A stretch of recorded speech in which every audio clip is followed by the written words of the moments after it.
Hi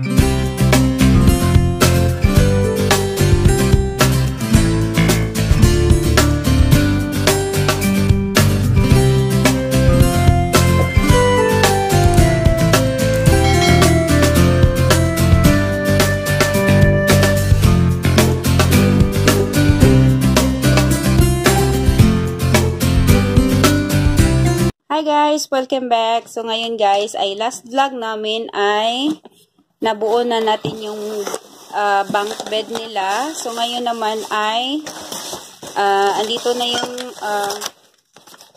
lalagyan ng curtain. Ayan, yung curtain rod. Tapos, andito na din yung curtain nila. So, magkaiba yung size nila, guys. Kasi ito, mas mahaba yung ilalagay ko. Tapos, dito naman na side is, mas shorter siya kaysa dito na side. Ayan. Ayan. So, andito na yung paglalagyan ng curtain. So, ang ganda nito, guys. Ayan, nabuksan ko na yan siya. Ayan. Ayan siya. Ayan, curtain.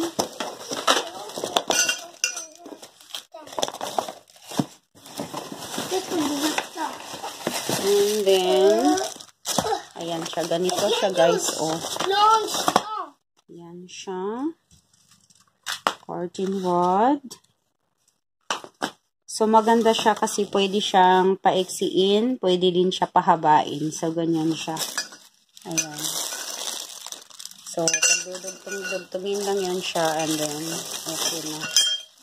Ayan. So, meron din siya dito para sa curtain. Pero, hindi ko to magagamit kasi nga, ganito yung curtain na gagamitin. Ayan.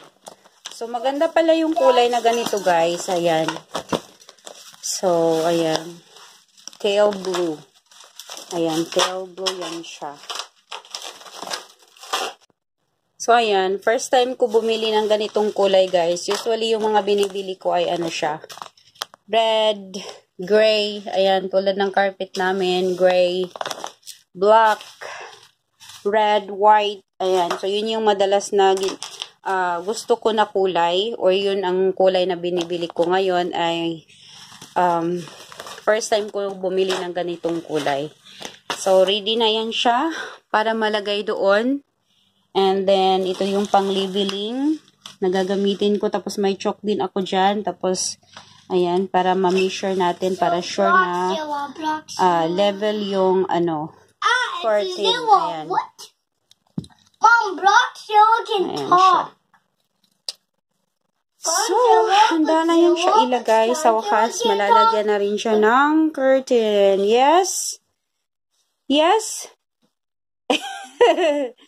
So, ito yung para sa curtain rod. So, ito yung curtain rod. Ayan. So, kagapit ko ito dito. Ayan.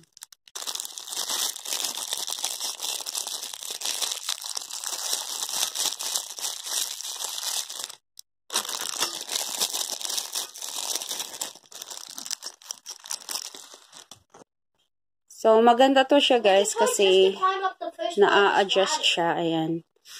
So, na-adjust ko na yung isa. Ayan, bago ko pa siya ikabit sa walls. So, ito na, guys. Na-adjust ko na yan lahat. Ayan. So, ganyan siya. So, pwede lang siya pa-iksiin. So, pwede lang siya i-adjust. Ayan. So, ngayon, ay ready na siya ilagay sa, Tapos, ito pala. It's history, bro. It's my game's history. This game is like the hardest. Oh, but this. Okay. So, ayan siya, guys, oh. So, ibig sabihin, level na yan siya. Yan.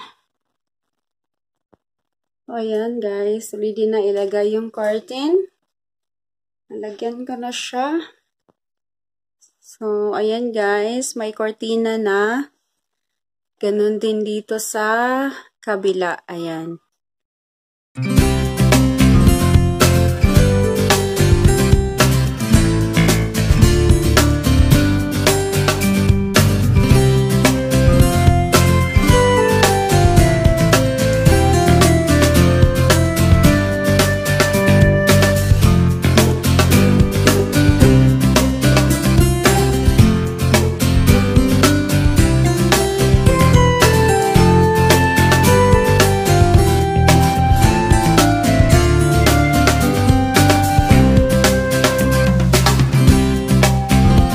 So, ayan guys. Yan yung ginagawa ko sa labas pag pag may free time ako. Ayan. So, ngayon marami pa ring dahon. So, dito naman tayo sa kabila. Ayan. Kunti na lang yung dahon na natitira. Ayan. So, yan yung ginagawa ko guys. Pag halos araw-araw ako nagbo-blow niyan. Nagbo-blower ng mga dahon. Ayan.